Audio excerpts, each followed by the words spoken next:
Welcome, Dana. Thank you so much for having me. Appreciate it. Great to Thank you have for you. the very nice introduction. Thank you. Okay, so let's start. Let's kick us off.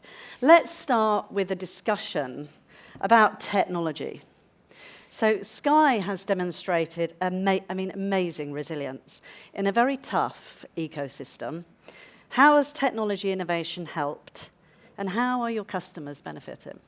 Thank you. Yes, it's no doubt been an interesting 5 or 10 years, to use your benchmark. And I think the last time I was here, we were talking about how we were using technology to move from satellite to IP platforms. So we were talking about our Stream and Glass platform and the Entertainment OS platform that powered that globally for Comcast and for Sky. And so I'll build on that narrative, I guess you would say, and say, what have we done for using technology in order to keep relevant to customers over the past year? So I think my favorite example would be sport. I spent a lot of time internally talking about my passion for sport. And what we were able to do because of our conversion to IP, and even the Q boxes actually are fed by IP for stream, we've been able to increase the volume of sport by 50% just in the last year. And so we're able to do 100 streams simultaneously. We have what I like to call essentially the Olympics on screen every weekend in terms of the average number of games. And it gives customers more range and choice, whether it's EFL, ATP, WTP, Formula One. But the volume of sport that we're able to give to customers and choice is very different than what it would have been 10 years ago in the 2015 era. We just simply couldn't have put that many events onto the broadcast stream. And so our conversion in technology has allowed us to do quite a lot of renovation in sport, and even some of the use of technology for studio space like Monday Night Football, which I'm really passionate about that studio. You know, the entire exercise is completely digital. The floor on the bottom is a computer. We have effectively, avatars that jump up and allow you to reposition people on the field. Our use of data in order to show people what it looks like if you're, standing in the goalie's position versus the striker's position. It's just a dramatically different world than it was in 2015. So we're really proud of the innovation and how it's bringing new experiences to consumers in sport. And we'll go again on that this August as we have a big step up in our Premier League rights with 80% of the game. So we're going really well on that. And then on the second thing I would say that we've built on is we just announced today a very big new release on our Glass platform. So Sky Glass Air, we've come out with a £6 a month TV. And so you're able to have a QLED TV and our £15 package for Sky Entertainment. So for £21, you have a TV and your Sky Entertainment, including Netflix, all wrapped in. So we're really innovating both the on-screen experience and the UI, as well as how we're packaging and making that simple for customers.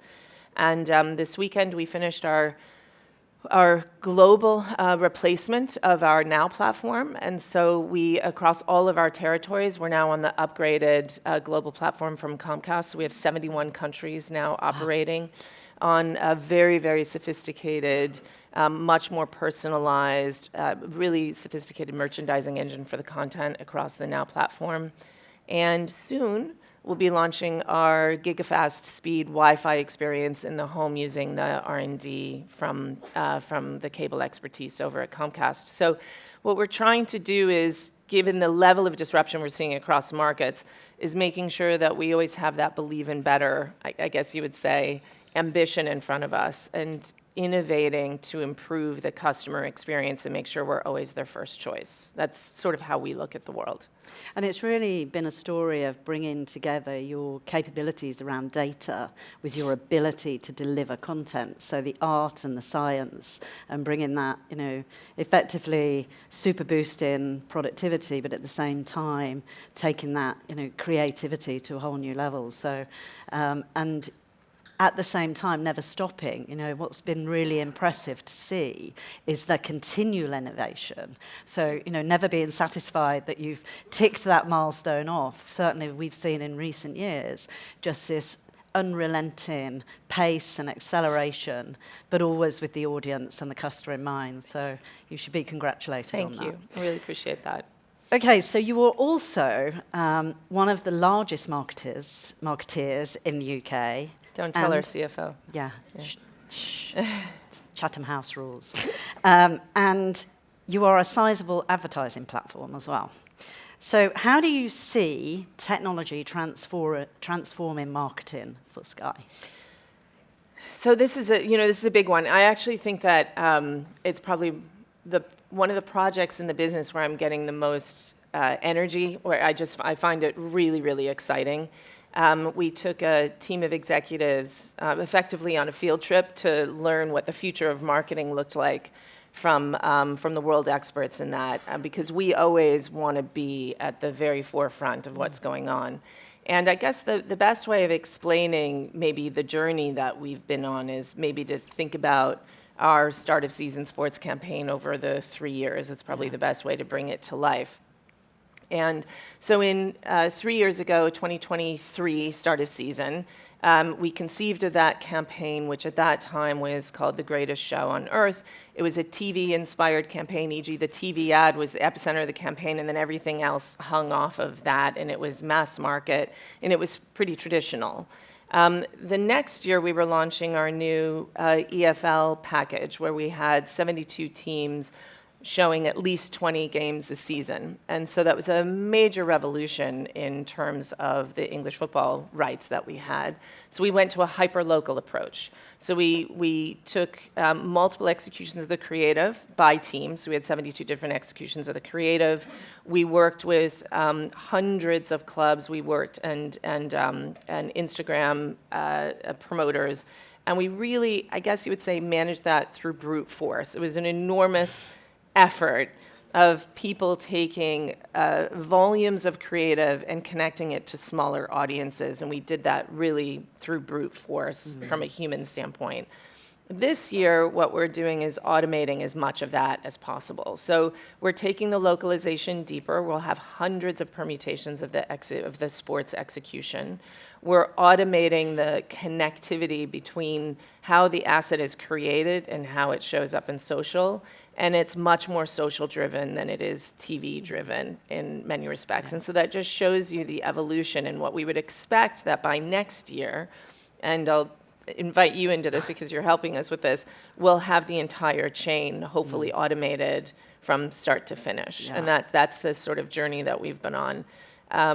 I would note that you all are helping us with that, and you probably have a better bird's eye view of the evolution of marketing because you're one of the globe's biggest marketers. So maybe you'd like to say a few words. I mean, we are always customer zero on Adobe Tech. And many of you who would know our global CEO, for the last 2 years, he's been doing the interim CMO job. So he likes to stress test our capabilities to see if they're really delivering on what marketers and creatives want. So we redesigned. Before we were talking to Sky about the whole content supply chain and creativity and velocity of content. He tasked us with redesign ours first before. And, we went through that, and as a result of that, the journey that we've been on is, and it's not really about spending less, if I'm really honest. It's about sweating your cash and your investments more. And as I said in my opening, making sure that your technology is proving itself quickly. No longer are companies willing to wait a year for an ROI on a piece of software. So we have to, take down quick wins, and that's what we're now applying in our relationship with you. So it has been stress tested, and we continue to be customer zero for all of our content supply chain, Gen Studio for performance marketing capabilities. So, yes. More to come. More to come.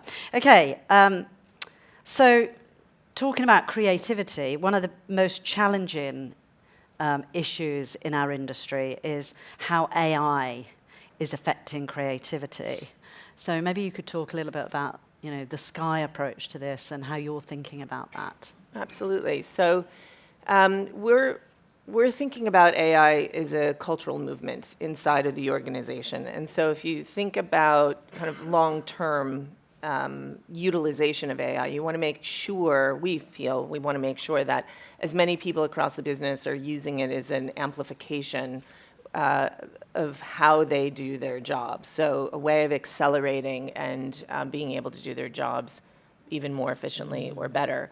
So we've created a huge training exercise and also a couple of, I guess you would say, really exciting initiatives like a Dragon's Den for AI initiatives across the whole company and across multiple territories to really invite everybody in the business to be thinking about how AI can help transform us. How we're using it in creative is, as I think you know, we have our own creative agency inside of Sky. So we produce most of our promos, most of the video-based advertising that you see in terms of the entertainment side would come from our creative agency.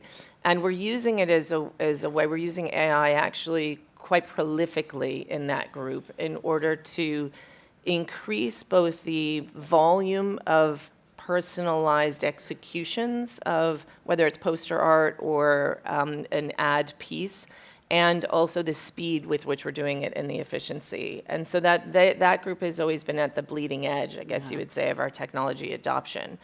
In our creation from a show standpoint, we use AI as the first generation tools, as you would expect. So things like translation of language, things like ADR, which is the automatic dialogue replacement, all of those just to post-production to make that more efficient.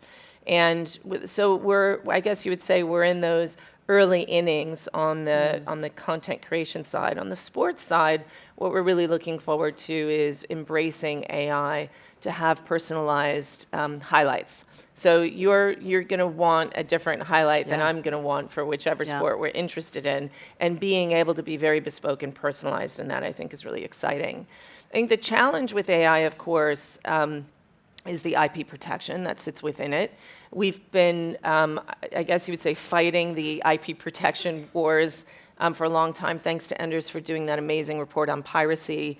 Sky is one of the leading forces in trying to fight against piracy and illuminate the issue that creates across our society. And as I look ahead to AI, what I would say is this is a very big, protecting copyright is a very big issue in AI. And I think some of the consequences of the opt-out TDM that is impossible to police. It's impossible to head in that direction. And if we, as a large organization, spend the resource that we do fighting for IP rights, I can't fathom how a small producer keeps up with with a change of that nature. Yeah, it's really going through the sort of challenges that the music industry had many years ago, isn't it? That whole piracy. It's very hard to put the genie back into the bottle, so we really need to get it right now. And at Adobe, we are very mindful in our Firefly products. We only use content in our models that we already have licensed within, for example, Adobe Stock as well. So, it is a minefield, but we need to also get it right. I think it's really important. Very conscious of time. One last question before we wrap. The change that you've been driving, Dana, with Sky has been formidable. You've successfully navigated that. You've remained relevant with customers. You've identified brand new audiences. And some other organizations have struggled to evolve. So how do you lead through that change? Because it's very demanding, particularly at that, as we talked about earlier, that scale, and the pace of innovation and change. How do you lead through that? We think about it in three key constituents: customers, stakeholders, leaders, and employees.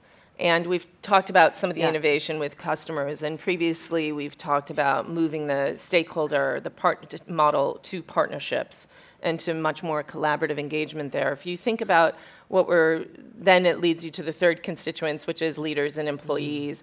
And what we've been doing there is really connecting strategy, purpose with culture and values, and using that as an accelerant to help build followership and enthusiasm and excitement about all of the journey that we're on. So when you think about our purpose is really about believe in better, it's about bringing the joy of a better experience to UK consumers. So that requires us to keep striving for more. we've then connected that with our value system of simple, creative, welcoming, and doing the right thing. And when you think about welcoming, that's a very unusual word, and you can see it even showing up in some of our. So, welcome to the show is our, our kind of articulation of our sports campaign last year. So we're really like linking these threads, and I think how it shows up on screen for consumers would be Jackal would be a really good example. Yeah. So we took a symphonic approach across the whole company. We said this is one of the most important assets we've ever created. We had huge hopes for Jackal. And we aligned everything from our sports department all the way through our creative ad agency and our broadband department to say, Q4 is all about Jack. We need to trust each other. We have to be collaborative. We need to work towards the enterprise goal. And I think, I'm pleased to say, I think it worked. It did work. Given the viewership, I think you couldn't move in London for seeing a Jackal advertisement. So, we're really using the alignment across the organization to create a build on the very strong culture Sky already had, but making a bit more welcoming, a bit more collaborative. And as a partner, Adobe feels that as well. So thank you for that. Right, with that, I'm very conscious that the clock is flashing red. So I could have gone on for much longer, but unfortunately we are at time. Ladies and gentlemen, please show your appreciation for Dana. Thank you, Dana.